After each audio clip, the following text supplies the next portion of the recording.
Bismillahirrahmanirrahim. Assalamualaikum warahmatullahi wabarakatuh. Kami akan menjelaskan mengenai sejarah majalah di Indonesia yang akan dijelaskan oleh saya, Tiamides Kamolani, bersama teman saya Zulfa Aziza dan juga Anissa Nurhasana. Akan tetapi Mbak Anissa ini sedang terkendala jaringan sehingga tidak dapat on cam.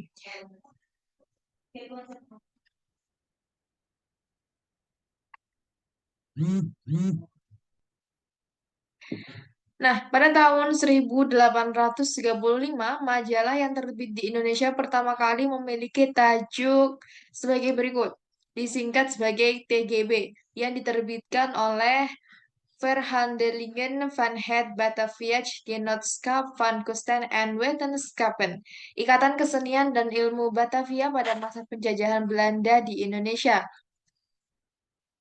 Kita beralih kepada masa sebelum kemerdekaan Indonesia. Sebelum kemerdekaan Indonesia tahun 1945, berarti sebelum dari tahun itu ya, ternyata sudah banyak majalah yang diterbitkan oleh pihak Indonesia. Sebut saja masalah Suara Muhammadiyah, Majalah Adil, dan Majalah Daulat Rakyat. Suara Muhammadiyah ini diterbitkan dalam bahasa dan aksara Jawa yang terbit di Indonesia sejak tahun 1915. Bahkan hingga saat ini Suara Muhammadiyah masih terbit. Kemudian kita beralih pada awal kemerdekaan tahun 1945.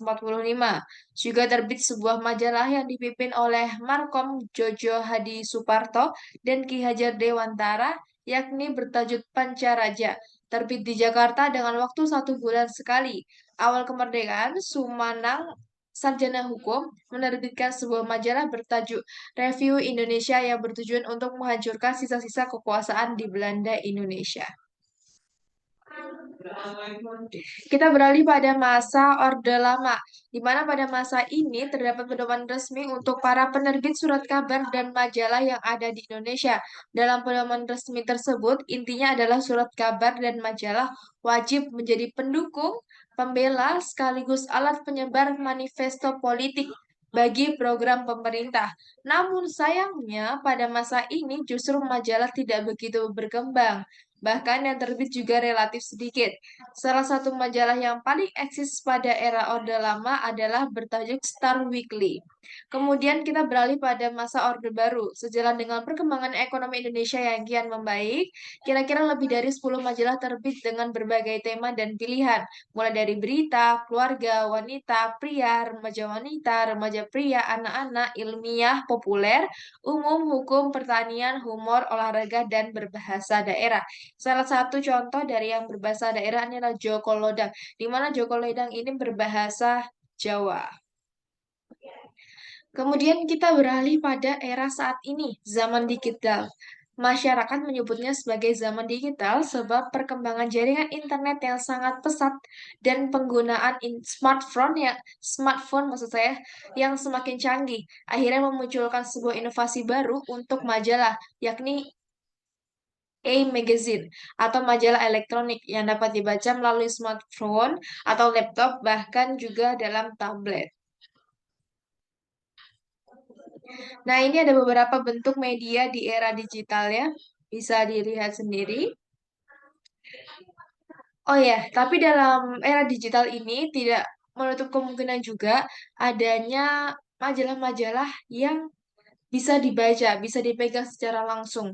Bukan hanya digital, tapi juga berbentuk fisik. Materi selanjutnya akan disampaikan oleh Mbak Zulfa Aziza, kepadanya dipersilahkan. Baik, terima kasih kepada moderator. Di sini saya akan menjelaskan mengenai penggunaan majalah waktu awal hingga sekarang. Pada awalnya, majalah memiliki fungsi untuk memberikan informasi berita untuk menyebarkan semangat perlawanan rakyat terhadap penjajahan dan semangat nasionalisme yang hanya diperuntukkan untuk pembaca remaja dan dewasa. Next.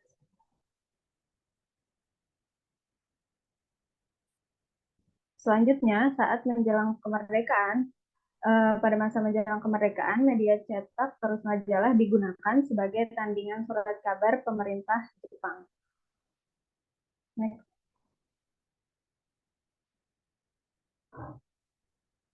Dan pada saat proklamasi kemerdekaan, majalah mulai marak kembali, namun isinya sedikit berbeda.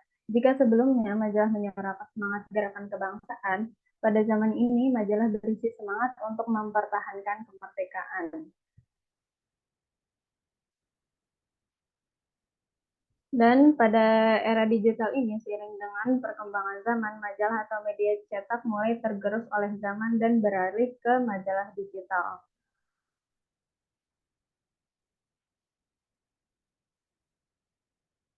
Nah, di sini terdapat beberapa majalah yang masih terbit hingga sekarang, yaitu ada tabloid Nova, majalah Bobo, tetapi Bobo Junior ini barusan kemarin bulan Desember awal sudah berhenti terbit, tinggal majalah Bobo yang biasa itu masih tetap ada, dan selanjutnya ada majalah Tempo.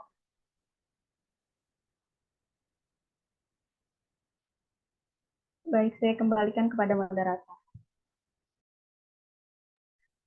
Baik, terima kasih Mbak Zulfa Aziza atas penjelasannya. Materi berikutnya akan disampaikan oleh Mbak Nisa. Kepadanya dipersilahkan.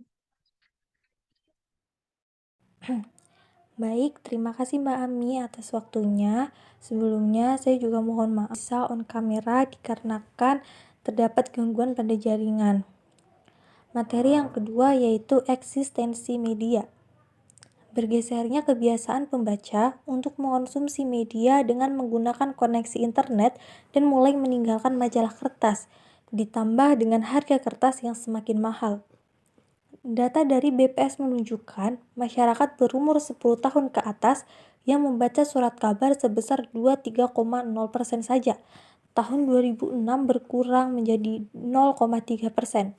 Kemudian turun drastis tahun 2009 menjadi 18,4%. Dan pada tahun 2012 turun lagi sampai sebesar 17% saja. Nah, teman-teman, berikut perbandingan majalah kertas dan digital. Ini adalah hasil presentase perbandingan majalah kertas dan digital selama 5 tahun terakhir. Masih ada juga yang membaca majalah biasa, tapi di tahun 2022 ini majalah digital mulai naik. Baik, mungkin itu saja yang bisa saya sampaikan. Saya kembalikan ke moderator. Terima kasih. Baik, terima kasih Mbak Nisa atas penjelasannya. Terima kasih telah menonton video ini. Semoga bermanfaat. Mohon maaf bila ada kesalahan dari kami bertiga. Assalamualaikum warahmatullahi wabarakatuh. Waalaikumsalam warahmatullahi wabarakatuh.